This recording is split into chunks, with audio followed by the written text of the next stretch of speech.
Go for it. Oh, yeah. 2 pre-rolls today, starting with AG1. Every scoop of AG1 is packed with 75 vitamins, minerals, probiotics, and high-quality whole food-sourced ingredients. Try AG1 and get a free 1-year supply of vitamin D and 5 free AG1 travel packs with your first purchase. Go to ag1.com/JRVP. That's drinkag1.com/JRVP. This show is sponsored by BetterHelp. Let therapy be your map with BetterHelp. Visit betterhelp.com/JRVP today to get 10% off your first month. That's BetterHelp, HELP.com/JRVP. That's 2 pre-rolls. We're in 2 time zones. We got hot springs. We got wild-ass biting dingoes. We got it all coming up in episode 209 of the Jeselnik and Rosenthal Vanity Project. JRVP. Junior Vice President. Eat fresh in hell.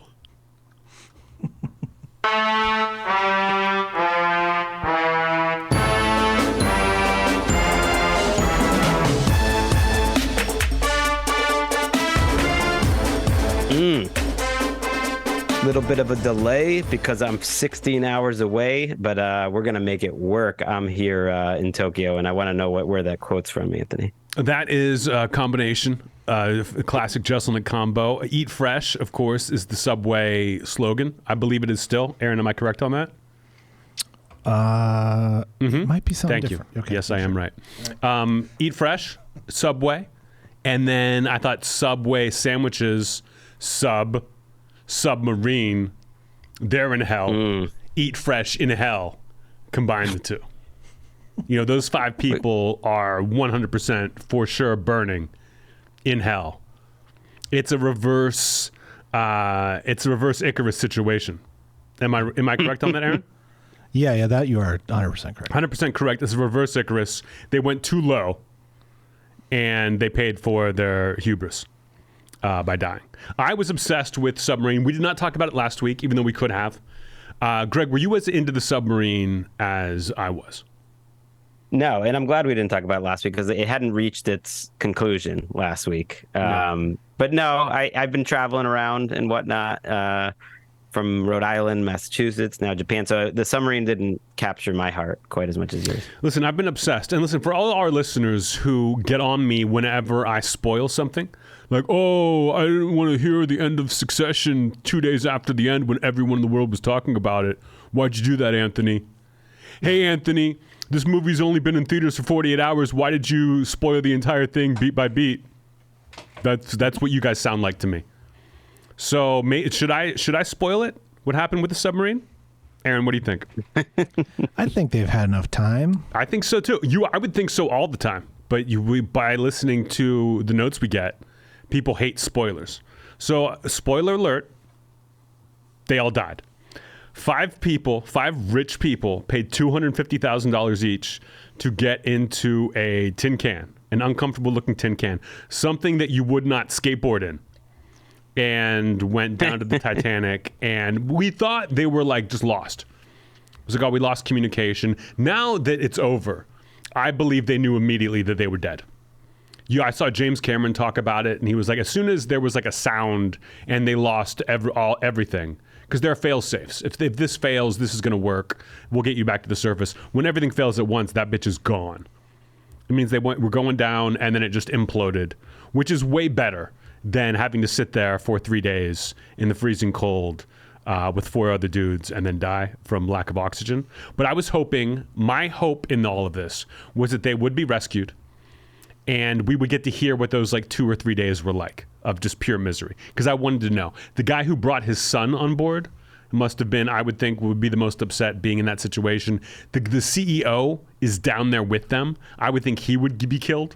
You know, there will be movies about this scenario. People going down. It's perfect. You got like 5 rich people, 5 rich assholes going down there and dying. It was better that they died all at once right in the beginning. But it would have been great to hear the story of those 3 days. So there will be many plays, many independent plays that no one will ever see written about this. I thought it was fascinating. And Gregg, did I break any news to you just now? You did not. You didn't seem like you were. I appreciate that. I did dive in a little later in the mix and went to town on it. The thing is, they knew, like 90 minutes after they went down, something happened. And so I don't know if they knew for sure they were dead at that point, but at that point they knew something had gone wrong, like an hour and a half later. I don't know why you're so confident they're in hell, though. I mean, that feels like a jump. Wouldn't dying be enough punishment? Sure. I mean, listen, I don't think dying is punishment. It might be like a nice treat for some of them. But I will go on record, and Aaron will back me up on this. There is no heaven. When you die, it's either limbo or hell. And if you're in limbo, you have to be there for 3 rounds, and then you go to hell. Hell's not bad. When I say they're in hell, I mean it in like a good way, like a cool, like they're like doing like a dance party right now in hell. That's what they do. It's like Aaron, am I right about that? it's like being Dance party? Hell dance party. I'm there. Okay. Sounds good. maybe it's like being trapped in like a really small container surrounded by water whose pressure would just like explode and make your brain explode at any point if you actually like left the little container. Maybe it's like that. I mean, I thought of you, Gregg, during all of this because I feel like it's perfect for you and your imagination, in that it's like I don't want to do this. I'm going to do it. Everyone else is doing it. Now I'm doing it and I regret doing it. And now all my worst fears are being realized. They're just like, I didn't want to even get in the sub, and now I'm in the sub and I'm going to die in the sub. I feel like that was the. I mean, you got to sun. pay $250,000 to get in. So it feels like if they got in, they wanted to do it. I mean, it wasn't like they had to be passionate about it. Some of those guys were down multiple times. And here's the thing. Aaron brought up the son, because the son was interesting to me because it was like, he's the 19-year-old. Everyone else is like much, much older. And I had heard that the 19-year-old like didn't want to go, was afraid of it, but his dad was making him. And then last night, I saw an interview with the mom of the son and like husband or wife to the husband who was in there. And she was like, oh, I was supposed to go. She was like, I was going to go with my husband, but my son wanted to go so badly that we let him go instead. And I don't believe her. I think she's saying that to try to change the narrative of like, instead of a tragic thing, let's try to make everyone a hero. It's all fascinating. I'll read any book written about this. I will read any fictionalization, if that's a word, of this. I am into it. It is great. Rich people dying, I'm on board. I'm hanging 10 on that board. Isn't it though going to any like movie version? Isn't it gonna kind of get beaten to the punch by a Netflix or Hulu documentary version, and then by the time like the fictionalized version starring, Bill Paxton just feels a little stale? Bill Paxton has been dead for quite some time. Yeah. Already in hell. Yep, already in hell. He's dancing up a fucking storm. He's perfect for right the now. role. Here's what's going to happen. There's going to be a movie where they get out of it. There's going to be a movie where they live. There's going to be a movie where Jesus helps them. There's definitely going to be a religious one where he gets helped by God. And there's going to be some happy endings. And then there's going to be the one, like the Open Water. Did you guys ever see Open Water? Yeah. Where they go scuba diving and the boat leaves them by mistake, and then they're just in the water. And the whole time you're like, how are they getting out of it? And then spoiler alert, they do not. And so that's what I want to see. I want to see the Open Water version where everyone dies. Give it to me. How do you feel about everyone just cracking sub jokes on Twitter about it, like before everyone knew for sure that they died? Glad you asked. But it was. Glad you asked. I love it. Again, this goes back to when we talked about the Queen of England dying, how when people are like, when it's a tragedy, but everyone's on board for whatever reason. I'm talking about a Queen Elizabeth dying, an Osama bin Laden dying, a bunch of rich people. I saw a tweet. Someone was like, a bunch of rich people went in a metal fleshlight down to the bottom of the ocean, and you're laughing. Like, yeah, it's just it's very funny, and you don't feel bad for them because they're so rich and they're doing just rich asshole things. It wasn't like they were on a mission to help mermaids. They were just going down there to look at a boat that was already sunk.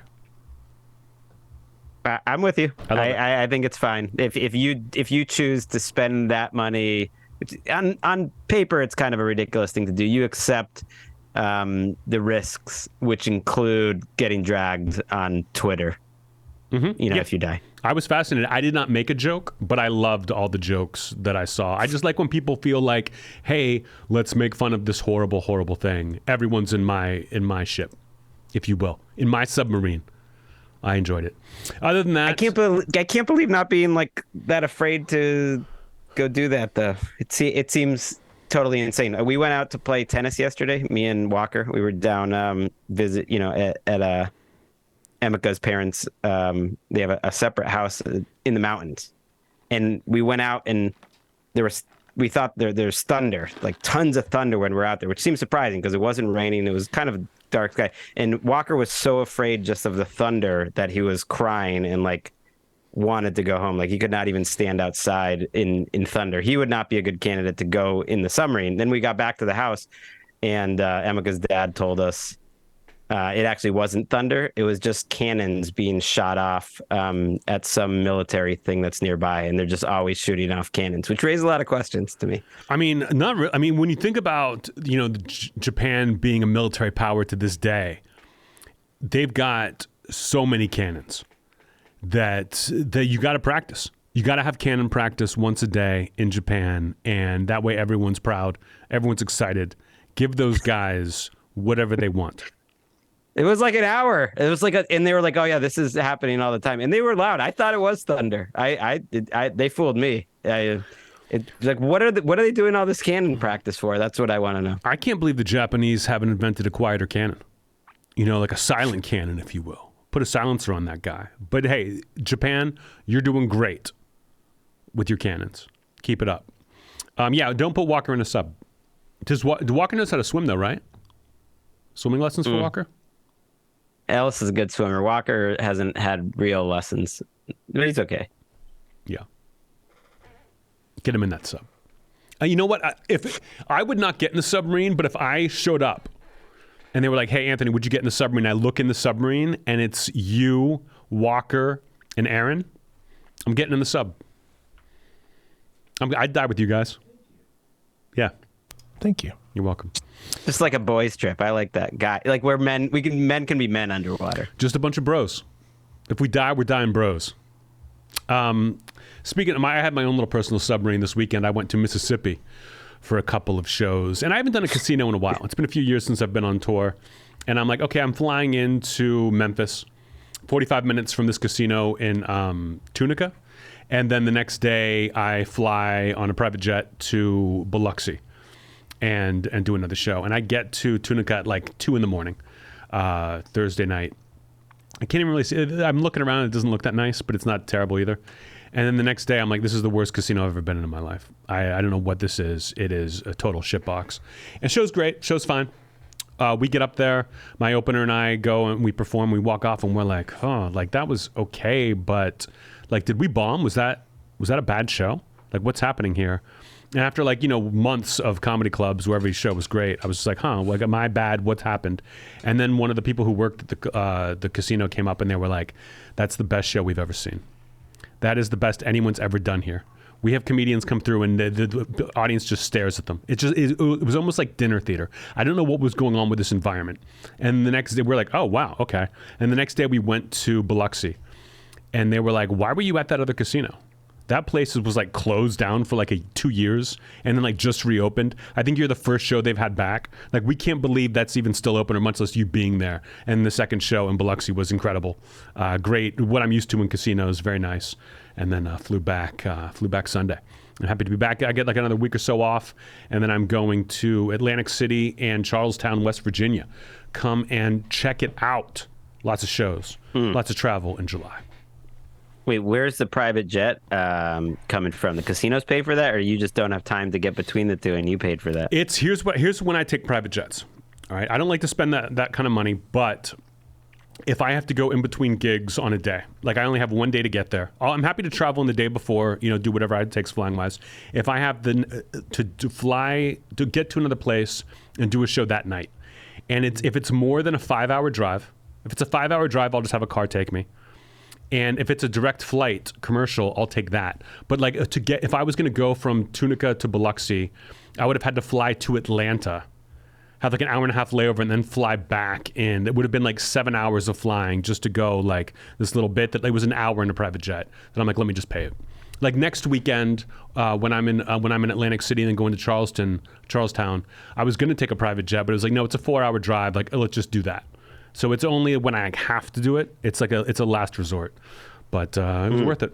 It was worth every penny. Is that a Burke mistake or problem that he put you at Night of the Living Tunicas or whatever? No, I mean, they paid me. It wasn't like I was taking a discount. They paid me, and I don't know who they're ever paying again because I think I took all the money from that fucking casino. But the other one was great. I don't blame Burke. Any other Japanese stories you want to tell us? I mean, it's up to you. Yeah, I was sitting. We were down at in Onsen, it's like the hot springs. I feel like I talk about this every year at JRVP. It's my favorite thing here. It's just a bunch of a lot of bath taking, a lot of getting naked around the other old Japanese men that are hanging around. Are you the only non-Japanese person there? Yeah, pretty much. I think so. Other than Walker, but I'm sitting there. It's like overlooking the ocean. This is a beautiful place. It's called Atami. First time I've been to this one in particular. Ocean, like the steam is rising, and you know what I'm thinking about in that moment? It was only 2 days ago. Me? I'm thinking about JRVP. Thinking about shit. I gotta get back and figure out how to set up this JRVP. That like when I'm at my most tranquil and like this is something to talk about for JRVP. That's how you know that you really are in like a euphoric Zen state when you can just focus 100% on the Jeselnik and Rosenthal Vanity project.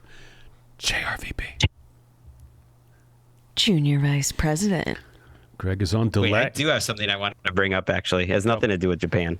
Go. And Japan's been great, but I've been locked out of my Twitter account for 3 weeks now. I think 2.5, 3 weeks. So if anyone works at Twitter that listens to JRVP, hit me up.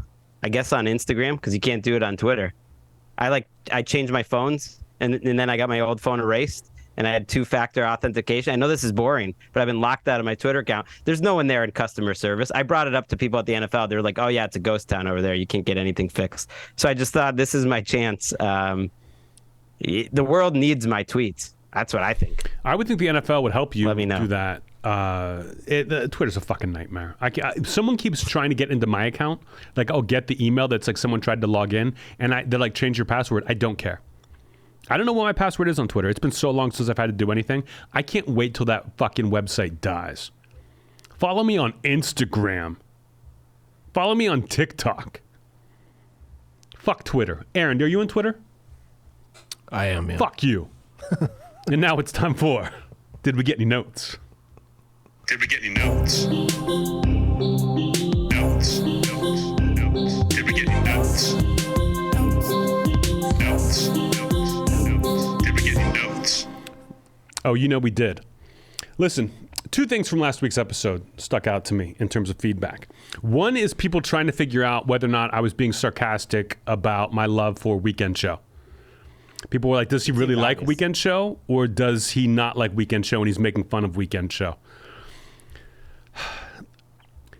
If you're listening to this right now, or you're watching us on YouTube right now, look me in the eyes. And if you're listening to it, think about my eyes. I am being 100% dead fucking serious about how much I love Weekend Show. When I talk about television, I'm talking about Weekend Show. When I talk about entertainment, that's Weekend Show. If I talk about reading books, it's a book about Weekend Show. I could not have been more serious. There. Second thing, a little controversy last week about me asking casually for a wooden sign that said Rummy's Room to put on the stairwell. I saw a lot. There were a lot of people on Reddit being like, I can't believe he would demand free art from people. You know, be paying people in exposure, artists who deserve to be paid for their work. When I tell all our listeners and all our viewers, when I tell you, order you to make me a wooden sign that says Rummy's Room, you do it. You stop listening to the podcast. You quit your job. You learn woodworking. You guess what size I wanted, and you guess correctly. And then you send it to me. You find the address that I did not give you, and you send it in. That's how podcasting works. Am I right, Aaron? 100%. So let me show you, in the week since I've asked for these, what I've gotten. One is from Alex at Six Line Design. Because you could think, hey, maybe when Anthony asked for a wooden sign, maybe he was talking to the several of listeners who actually do woodworking, who could just throw this one out and do me a solid. Hey, Vanity Project boys, here's my submission for Rummy's Room sign. It is a red resin engraved into walnut live edge slab. I'm a longtime listener to the pod and also a local Los Angeles-based woodworker.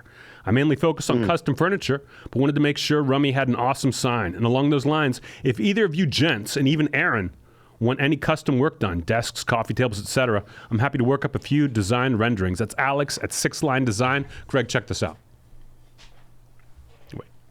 Yeah, show it the other way. I know. Yeah, watching on YouTube. Oh, Yeah. that looks great. That's great.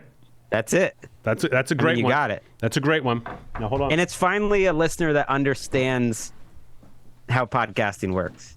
Yeah, podcasting works. You listen and you wait for them to tell you what to do, and then you do the thing for them for free. Here's Boy, it's free. The podcast is free otherwise. I mean, I know you support AG1 and our sponsors and all that, but other than that, it's free until every handful of episodes when the host asks you to do a very specialized craft, and then you learn that craft. I'm going to demand something weekly now, and I want everyone to, and I assume that we're getting more signs. I assume they're all coming in, and we're going to figure out. This is another one I got. Anthony. Wait, that's the sign though. He already nailed it. Anthony, I heard your request for a red rum sign. I know you wanted all wood, but I think the red text is the right call. As with merch, listen to Liz. Love the podcast and looking forward to your show in Pittsburgh in November. Pittsburgh boy. City Connect Net. Best, Matt Hansen. Emails are a thing. Check this one out. Oh, dang. Look, and he got an axe in there. These are dope. Oh, I didn't even notice. Wow. Yeah. I love. Wait, where's the axe? Oh, See? yeah. It's hard to say. But yeah, these are both amazing. Thank you, Pittsburgh. Thank you, Los Angeles. And I ran into a guy in Mississippi after the first show. I was walking out, and it's funny, in casinos, I have security with me all the time. Because it's like, you're never more famous than you are in a casino when you're performing. Because not only are you like, people are there to see you, but your picture's up all over the casino. So like from the time I get there, it's like security hands me my keys, takes me to my room. If I want to do anything, security comes and gets me. And after the show, it's like, okay, we want to go to dinner. I want to go to my room, bring me up. In security, this guy's like, all right, you want? I can take you. I have to take you through the casino. I'm like, okay, I'm with security, fine. He's like, yeah, I'm going to lead the way. Follow me. This guy has like the worst limp I've ever seen. He's like a really old guy, and he gets lost like 3 times in the casino trying to get me through to get me to dinner. And this one guy grabbed me as I was walking through, and he was a very nice guy. I forget his name now, but he was like, I made you a sign. He showed me a picture of the sign. I assumed it was coming from Mississippi. I assume it's on the way now. But there are more signs. And I want to thank everyone who made one for me. I appreciate it. And anyone who criticized me for asking for it, it wasn't for you. I wasn't talking to you. I was talking to our Wood Boys. Aaron, who are my favorite listeners of the podcast? Wood Boys. Wood Boys. About Wood Girls. Never heard of one. If there is a Wood Girl, hey, welcome to the team. But Wood Boys. We're all about Wood Boys. And that was... Did we get any notes? Oops. Fuck. And that was. Sorry. He was ready. He had a note. He had a note. Notes. Did we get any notes? Notes. Did we get any notes? Now it's time to take it down to a place where things are a thing. It's Wait. Email Corner. Shit. Greg, do we still want to do that note, the picture?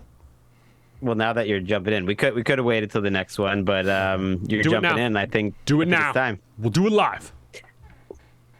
Let's see it. Yeah, we had a picture submitted to us. It's from Watanabe-san, and I thought Anthony would like it. If you watch on YouTube, subscribe to Anthony's channel. you can see this beautiful artwork. This was not made for us. It just was posted onto Watanabe-san's Facebook page randomly, bones and all. He's never listened to JRVP. He has no idea that Anthony's tour is called Bones and All. He just picked up Bones and All, the book. He likes to read books in English to get better at English. Picked it up at the airport, read it on the flight back, I believe, from the Super Bowl. And then he made an artistic interpretation of what Bones and All means to him. And it's Bones and All. And I just wanted Anthony to see it. I mean, that is Total coincidence. It is certainly Bones and All. You've got to go on the YouTube and check this out. So that's not me and you, Greg. That's just he read the book and then ended up nailing us as characters. Because that's me and you. It's pretty random. I still haven't even told him that we're featuring this art on the show. This just was submitted, a while ago, and I kind of forgot about it from our good friend Emmy, who you've met, Emmy Tao, who's a listener and a friend of Emika's, and she just saw it because she follows Watanabe-san on Facebook, and she was just like, "This is Bones and All. It's amazing he did this," and I love it. It makes me want to see the movie even more or read the book. Tell your father-in-law, great job, Watanabe-san. It's fantastic. I loved it. I love that the eyes are purple and the Listerine is purple. I don't know why. I don't know why there's Listerine, but he's eating people. There's a dead guy next to him. He was eating. It's great. Thank you, Watanabe-san. And that was. Did we get any notes? Did we get any notes? Notes. Did we get any notes? Notes. Did we get any notes? Now it's time to take it down to a little place we like to call Email Corner. Email corner. Email. Emails are a thing. Email corner. Email. It's email corner. Guys, emails are a thing. I don't care how many emails I get saying they aren't. I know. I was a day one email guy, Aaron. I was one of the first. Early adopter. I was Hotmail before I was Gmail, and with Yahoo in between. AOL. What about AOL? Maybe I was Gregg Rosie 19 at AOL.com. I was Tulane.edu back when you were fucking a glint in your mother's eye. Anyway, we like to get emails. JRVP Junior Vice President at gmail.com. We got 3 buttes for you today. Hey, Greg, do you want to read these, or you want me to read them because you're in Japan? I mean, it's the same reading off of a Google Doc in Japan as in the States. I'll start with Billy, and he asks, if you were a 15-year-old trapped on a sub with your dad, would you rather lose your virginity to somebody in the sub or watch your dad bang vigorously until the oxygen ran out? Okay, so in this scenario, and Greg, I'm going to ask you, even though you did not write, you're not Billy. Is there a woman on the sub? Or are we talking virginity? Like, are we just trying to check that box in any way you can? Well, this sub, because this seems specific. I know the guy was 19, but it seems related because it wasn't all guys on the sub. There was. I guess there's a woman, but Okay. Who knows? Maybe he's gay, so maybe he wants another guy. And does it matter if you're facing down death? Does it even matter? Are you worried about that? Or are you just like, I don't want to go to heaven a virgin, even though there is no heaven? You're like, I want to go to hell knowing a thing or two, you know? So, I want to go to limbo. So okay, so your options are, you're with 4 other people. All right, one's your dad, one's a girl. Is she attractive or is she just a female? It doesn't matter. It's true. It is dark in the sub, so you wouldn't give a flying fuck. One girl, 2 other dudes. Is there a robot with a penis? I don't think they've invented that yet. Oh, they've invented it. In fact, some might say they've perfected it. But I think that, like, if you're down there, you're like, I'm going to die. And it's like, well, do you want to get railed by this robot?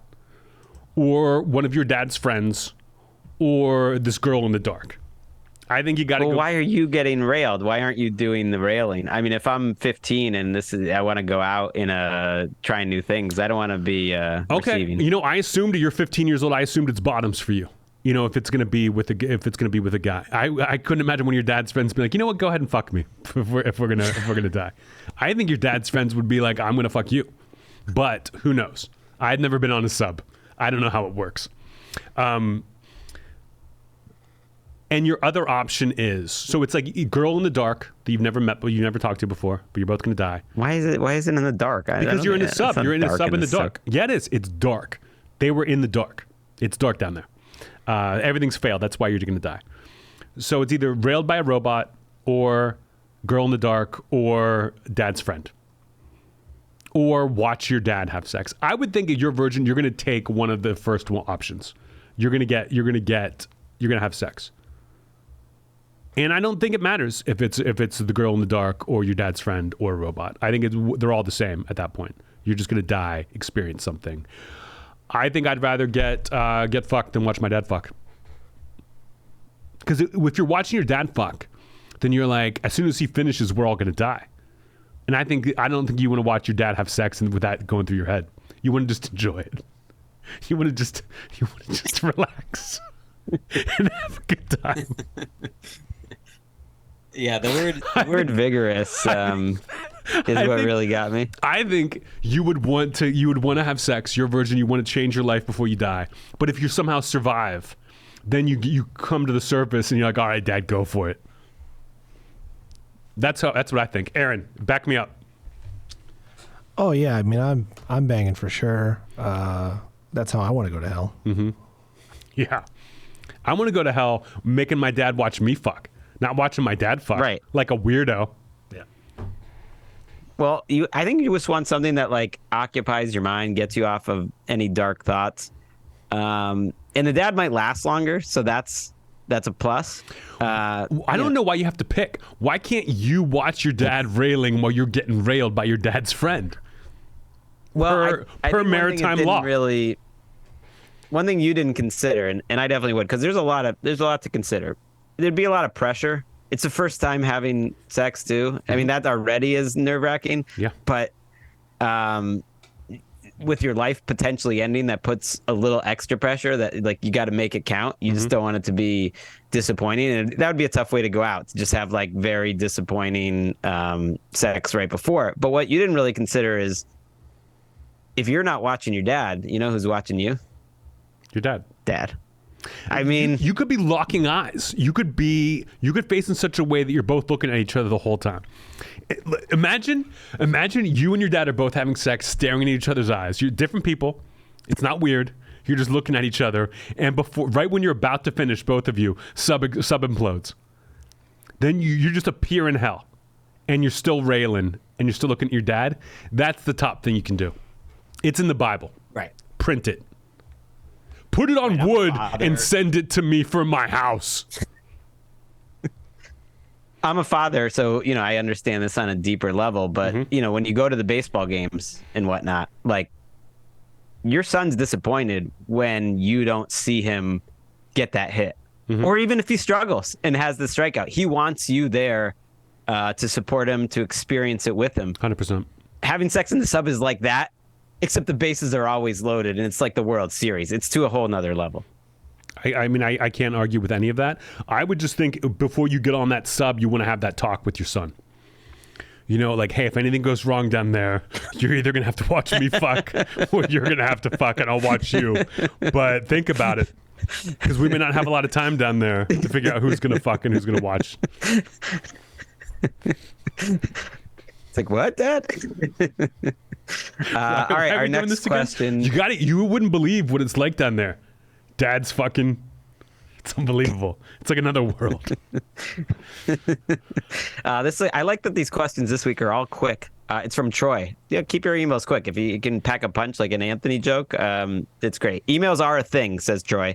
Anthony, can you tell your side of the story when you and Nate Bargatze saw LeBron James in an elevator? Nate briefly touched on it on his latest podcast.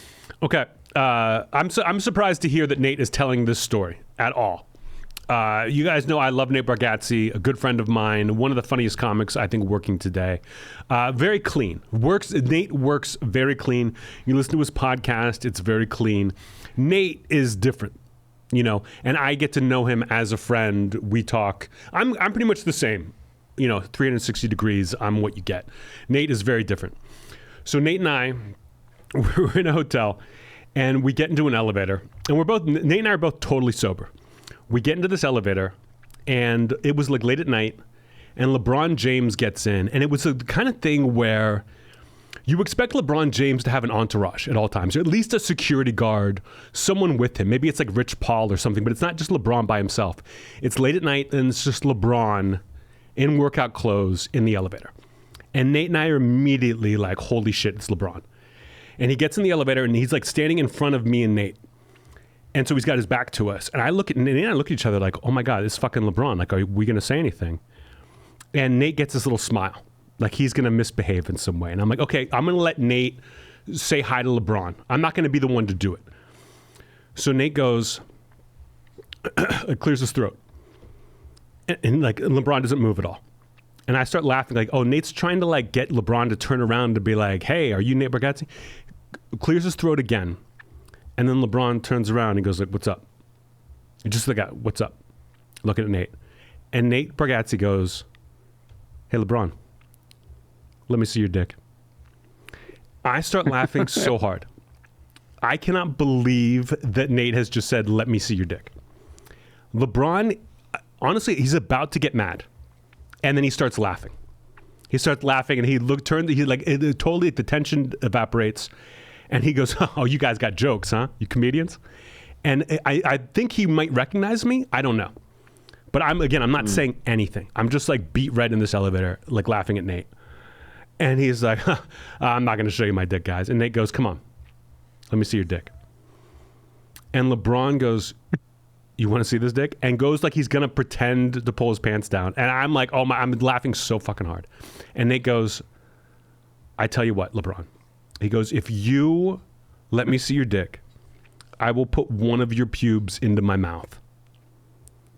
And I will swallow it. And then I promise you, I will never brush my teeth again. And LeBron just looks at me. He's like, you want to put one of my pubes in your mouth? And now I'm like, I'm physically ill. I'm like disgusted. I'm like, how many floors do we have before we get down to the lobby? LeBron reaches into his sweatpants, roots around, yanks, and then hands Nate a pubic hair. Nate Bargatze puts it in his mouth and goes, tastes like the goat. Elevator doors open. LeBron walks out. Nate and I go the opposite direction. We don't talk to LeBron anymore. And then Nate and I never talk about this again. I don't know why I wasn't like, did you really just put LeBron James's pube in your mouth and then promise to never brush your teeth again? I didn't say anything. I just got out of there. And it was like I could finally breathe again once I got out of the elevator. It was so tense that I'm frankly shocked that Nate would tell the story, but that's my version of it. Right. The way, if you're a huge Bargatze fan, just like watch his recent YouTube appearances, different times you can see him on camera now. Like his teeth are getting yellow as fuck. Like no one wants to get near him. His breath smells. Like everything is going wrong dental wise. That's how you know he kept his part of the bargain. He needs some of that purple Listerine that your dad has. Your father-in-law has. Nate Bargatze. All right, and next. Fucking Nate. Chris Rosenbauer asks, what can I do to become the JRVP listener of the week? Chris, nothing good. I know you kind of want to be JRVP listener of the week. That's only if you die. If you die and you're posthumously JRVP listener of the week, then you get like a perk in hell. Aaron, what's the perk? I mean, from what I've heard, you can all of a sudden play guitar as good as Slash. Wow. Yeah. In hell. In hell, though. That's great. But I mean, it's better than not being able to play guitar nearly as good as Slash. Yeah. In hell. Yeah. So yeah, if you die in a crazy way, and your JRVP listener of the week, it's good. So if you're gonna die, try to do something wacky at the last second. If you're living, you don't want this smoke. You know, you're gonna lose your job over this. So it's got to be something big, something bold, something crazy. Get in an elevator with LeBron James, see what happens. But honestly, nothing good while you're alive. Make me a sign that says that. And that was Email Corner. Emails. And that was Email Corner. Diamonds around the world unite. Now it's time for Ad copy. Our partner this week is AG1, the daily foundational nutrition supplement that supports whole body health. I drink it literally every day. I gave AG1 a try. I've mentioned this because of my gut health. Makes me feel better in the morning. I like it after working out. I like it first thing. But the number one endorsement I can give to AG1 is that when packing for Japan, you're trying to save some space. We're going for 3 or 4 weeks. We took like 2 boxes of the travel packs. 2 boxes. Because you know how much AG1 you need to last 2 people a month? Emika's here for 7 weeks. Most of our luggage was AG1 travel packs. Smart. And that's how loyal we are to AG1. Smart. I mean, you could have had it shipped out there, but no. You want to get it all in your suitcase. Make sure if you crash land, you got enough AG1. Listen, I love this stuff. I drink it every morning.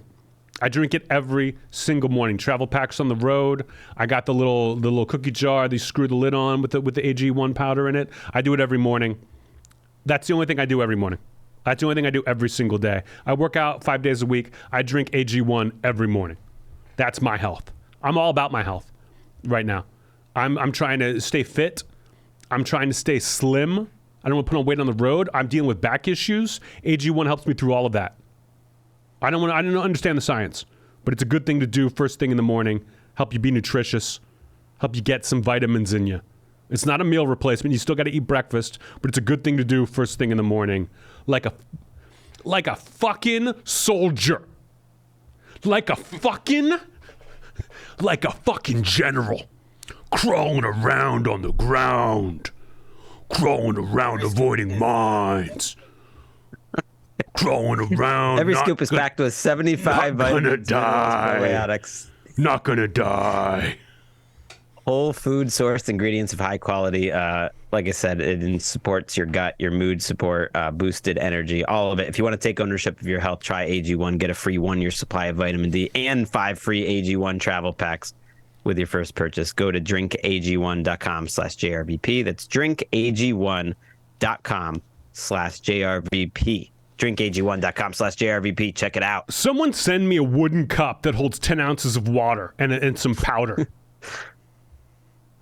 This show is also sponsored by BetterHelp. Whether you're dealing with decisions around your career, relationships, or anything else, therapy can help you stay connected to what you really want while navigating life so you can move forward with confidence and excitement. Trusting yourself to make decisions that align with your values is like anything. The more you practice it, the easier it gets. So you don't need to be having a personal crisis necessarily. It can help you just make regular decisions throughout your week, help you think through your problems, whether it's problems with your friends, problems with your family, problems with your job. If you're thinking of starting therapy, give BetterHelp a try. It's entirely online. It's designed to be convenient, flexible, and suited to your schedule. You fill out a brief questionnaire, you get matched with a licensed therapist, you switch therapists anytime for no additional charge. Let therapy be your map with BetterHelp. Visit betterhelp.com/JRVP today to get 10% off your first month. That's BetterHelp, HELP.com/JRVP. And that was Ad copy. Let's get the headlines. Let's get the headlines. Let's get the headlines. Let's get the headlines. Great ad read, Gregg, by the way, on that BetterHelp. Thank you. I picked our headlines this week. I think I got some good ones. I don't even understand what the fuck's going on in this first one, but I want to talk about it. The more I found out, the more it made a little more sense. But the headline is wild. We're starting in Boston. Wait, let me read the things headline. are. Let me read the headline as it was presented to me, and I've not read the story, so you can tell me about it. 4 kids aged between 5 and 10 taken into care after being found at a drag party with a dead trans woman's body on the floor and drugs and sex toys scattered throughout Hoarder home. Now, when you say drag party, does that mean like everyone there was in drag, or is there just like there was someone in drag there and it was a party, and so we're gonna call the whole thing a drag party? You know, Okay, so that headline was a tabloid in the UK, and I feel like they were just calling like 6 trans trans individuals hanging out a party. I think they were just there. I don't know if it was a party. What were the kids doing? Were just there. Were the kids there? Were they bringing food? Okay, so Because I'll tell you this right now: trans people, they eat three meals a day if they can. It's fucked up. balanced meals. 3 balanced meals, maybe a snack. Trans people, man, is it ever enough? It's like, Is it ever enough? Can you ever just stop eating? Go ahead. I once showed up, brought food to a trans party, didn't include the fruit. They're like, you're missing one of the key components. What do you want us to get, scurvy? Right. Yeah. You don't have the starch, forget it. They'll kick you out. Trans parties are really fun until 4 kids age 5 to 10 show up. And did the 4 kids show up and like did they walk in and just see a dead person on the ground? Okay, so they reportedly someone called because of the dead person. Someone And they called. report and do you want the real story or do you want how it was reported first? Because it was reported that they found 6 adults who were trans women, and they were uncooperative and they denied that there were children at the house. And then they found these 4 or 5 kids in the back room. I'm going to skip to what's the real story here because I think I've sussed it out. The fire department reported this story and like leaked it and said, this is what we found. The fire department whoever did this do not seem to have generous feelings toward trans people. They were trying to make it sound like more than it really was. What it was 6 trans women and they had 4 kids that were there and all their parents were there and they were hanging out and someone died of an apparent overdose and they called the police and that's what they found. And when they eventually talked to police sources, they were just like, this is what happened. Someone was dead in there. They weren't being hidden in a separate room. They were being held in a separate room because they don't want their kids hanging around the dead overdosed body. It's a little upsetting when one of your friends overdoses at the party. I'm not saying overdosing is, candy and unicorns here. You don't want to be overdosing while hanging out. But they were keeping the kids separate because, one of the women was dead on the floor. See, this is where I differ from the general trans messaging that's out there. Because if I'm at a party with 4, 5 to 10 year olds and there's a dead body, I'm bringing the kids out.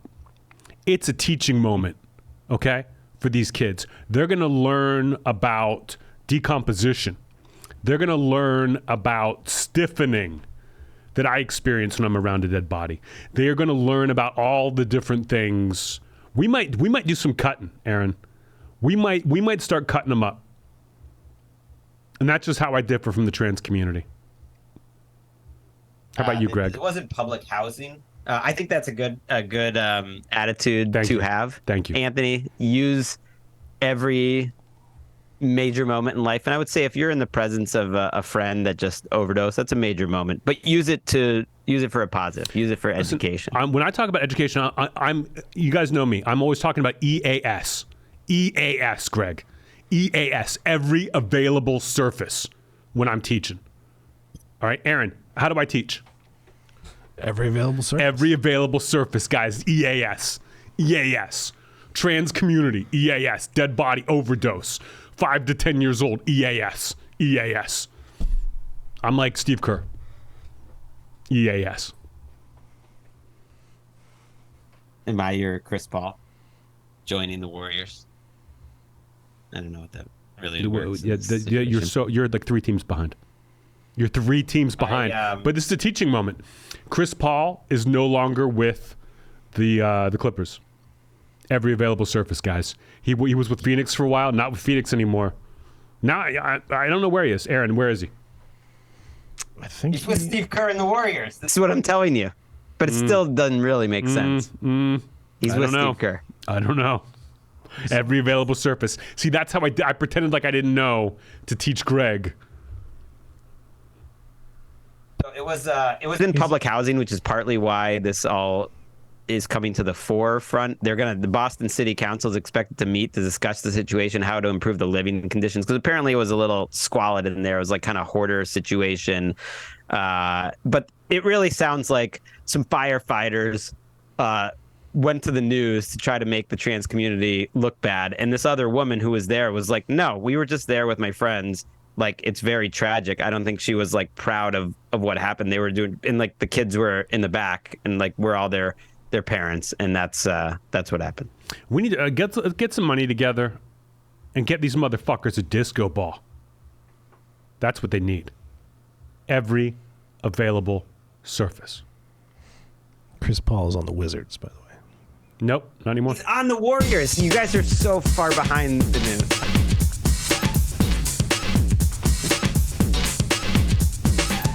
He got traded to the Wizards, Aaron, and then he got put to the Warriors, but not the Clippers, the Warriors. He was with the Clippers. I don't know what's happening. Every available surface. It's my method. He already played the song. I Greg. played the song. He played it. I haven't been able to hear either. I don't hear the song, or it sounds like I'm in a submarine when he plays the song. So I didn't know that he played the song. Let's go on to the next story. Just imagine you're sunbathing, ass up at the beach. That's how I sunbathe. And you guessed it, a wild dingo comes and bites your butt out of nowhere. Or even worse, one of the wild dingoes drags your 10-year-old boy into the sea. It could happen. It did happen in Australia last week, and it was caught on video. Wait, I heard about the woman's butt, but not the 10-year-old. The same dingo, or different stories? Different. No, I think it was the same dingo, same beach. That wasn't on video. So he went up. I'd love to see that. Dingo went up, bit the woman on the butt, and then when the woman screamed, he turned and grabbed the kid and took it into the ocean. I think so. Yeah. Did they get the kid back? Yeah, there were no major problems. He had puncture wounds, like he was bitten by a dog or by a dingo. A dingo is just a dog, right? What is a dingo? It's a baby eating machine. Is what it is. It's a wild dog. It's a wild dog. It's an Australian wild dog. Dingo ate my baby. It's a Meryl Streep movie. The only one worth watching, as far as I'm concerned. What I like about this story is that you get bit by a wild dog, it's bad. I get bit by a wild dog, no good. You don't like it. It's a scary thing. You get bit in the butt, it's funny. No matter what bites you in the butt, it's funny. This woman, this looks like an album cover of this one, and that dog looks a lot like Rummy. Like, it looks like a smaller version of Rummy, and it's got her right on the butt. Right on the butt. You can check this out on YouTube. We've got the picture up. There's a gang of local youths playing volleyball who perfectly catch the woman getting bit on the butt. Mm-hmm. A great video still right here. Yeah. It's incredible. It's definitely worth going to YouTube, subscribing, sending me a wooden sign to make it official, and then looking at this picture. This is funny. Even the people looking, they don't look too concerned. They're like, oh, this is great. I hope I look good in the picture. It's funny to me. Aaron? Can we get the second picture, Aaron, too, of the dog taken afterwards? Just fucking chilling. We have a picture of the dog with a little gash. He got injured, too. And I watched the video, and it really made it seem like this. I'm not saying this woman deserved it. And if you're watching, here's a picture of the dog. Oh, he looks just like posing. Just like, yeah, I bit her butt, and now I'm a little bloody, but I'm a badass. He's a badass dog. He looks like Rummy. But remember, what am I thinking of where it's like a girl at the beach? I think it might be a drawing, but there's like a puppy like biting on the string of her bikini. It's the copper tone. It's the copper tone ad. Yeah, it's like cute. It's Americana. It's like Norman Rockwell. So to see like a woman, where did this happen? Australia. In Australia. To see a woman in Australia just get bit right on the ass is, we're sealing the circle that started with copper tone back in the day, and now we're bringing it back all around, and the cycle of life is complete. It's a Lion King situation, Greg. Every available surface. It's funny to think of like, oh, I got mauled by a dog at the beach. That's bad. But then when you see, no, you just got bit right on the butt, everyone's laughing at you. Everyone thinks it's funny you got bit on the butt. The rest of your life, people are talking about it. Your boyfriend definitely took a bite of that ass first thing when you get out of the hospital. I love Elbow, not funny. Back of the knee, not funny. No. Foot, not funny. No. But very funny. Very funny. plus, I watched this video and it was pretty minor.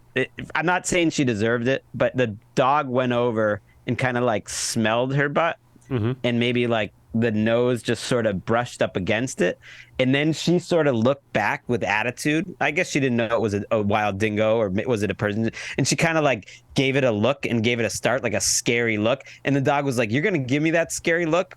I'm gonna bite you in the butt as punishment." And it wasn't like a huge chunk. It was more like a nip, and I would say all square, fair and square. Here's what I would, if I was at the beach and I felt something sniffing at my butt and I turned around and saw a dog, you know what I would say? Thank you.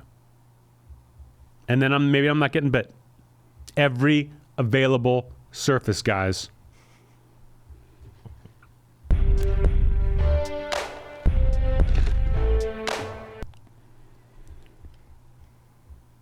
gonna assume the song played. It did. It did play. You got to dance more for me so that I know. Okay. For sure. I will. The Justice Department. Greg, you don't have to tell me to dance more for you. Bringing back college memories. Just Anthony dancing for me all the time. God, it's so bad at school. I was like, it's like, you don't even take political science. What are you doing here, Anthony? Stop it. The Justice Department charged 2 United Airlines baggage handlers recently, alleging that they participated in a years-long scheme to sell marijuana stolen out of passengers' bag.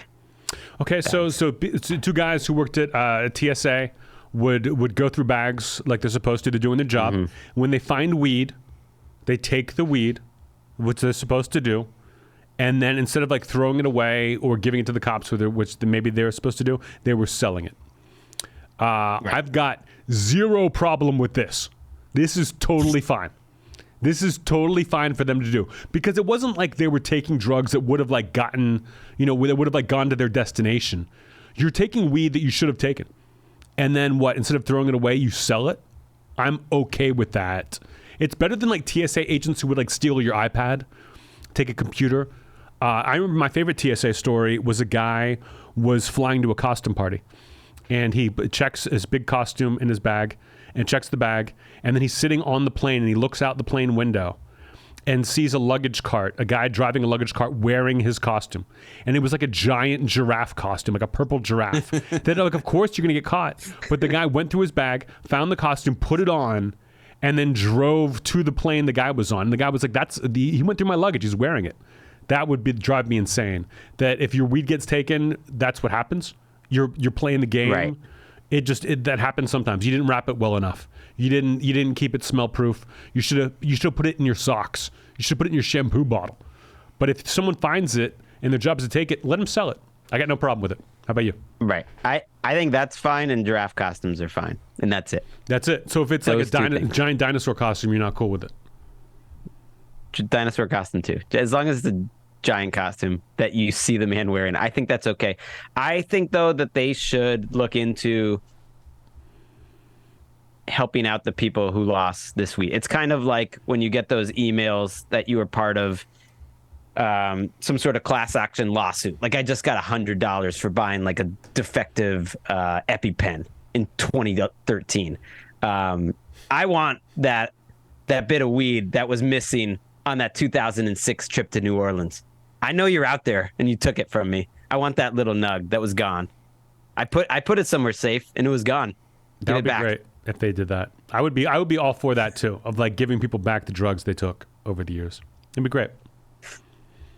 Yeah. Well, the thing that was crazy to me about this story is that they were paid $2,000 for every day, every shift that they did this.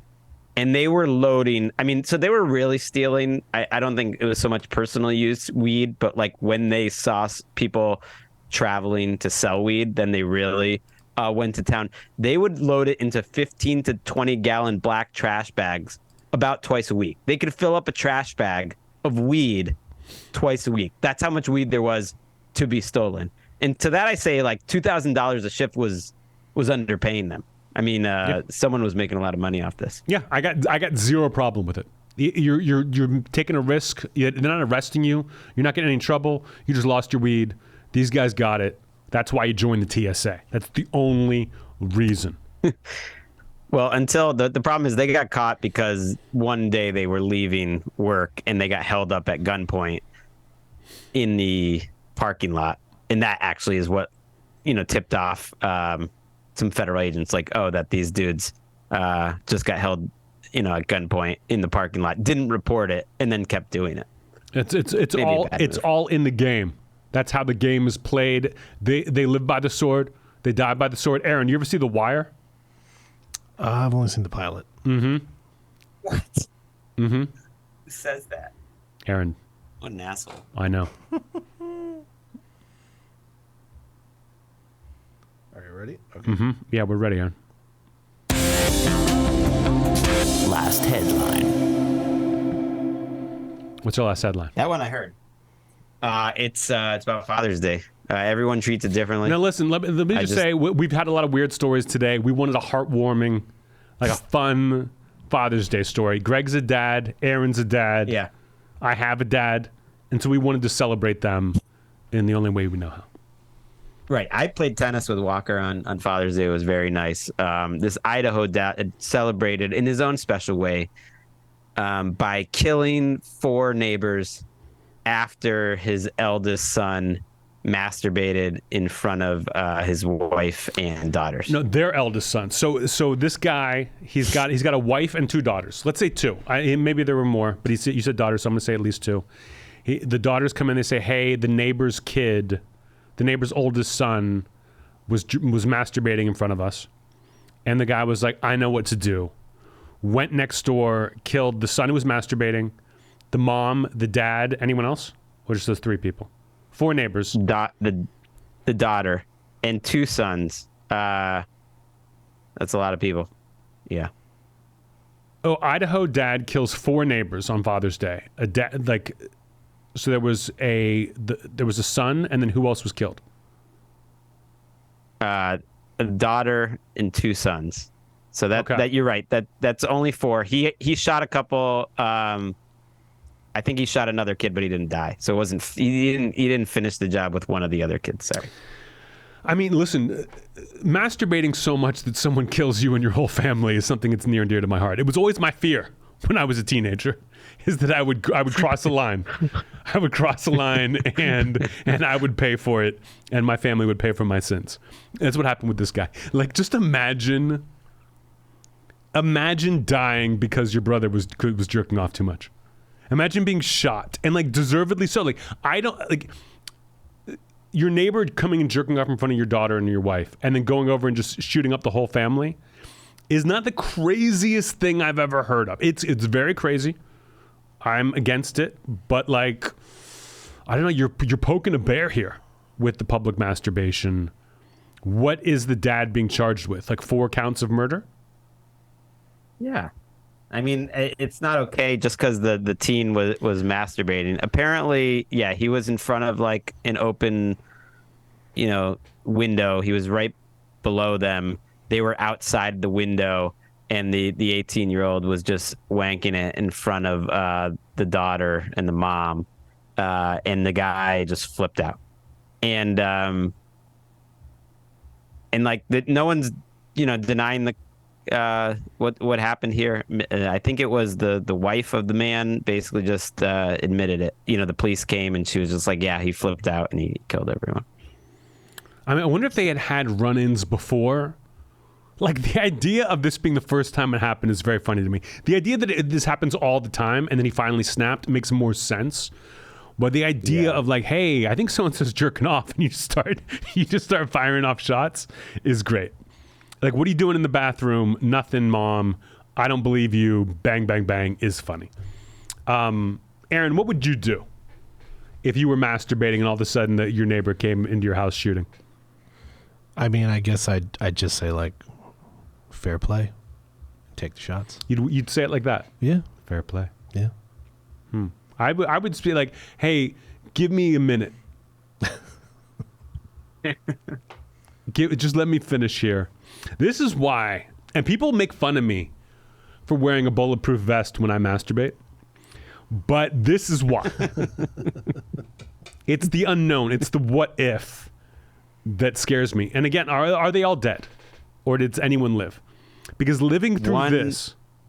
Yeah. Living through this... Sounds like one of the kids got shot and not killed, that there was another kid.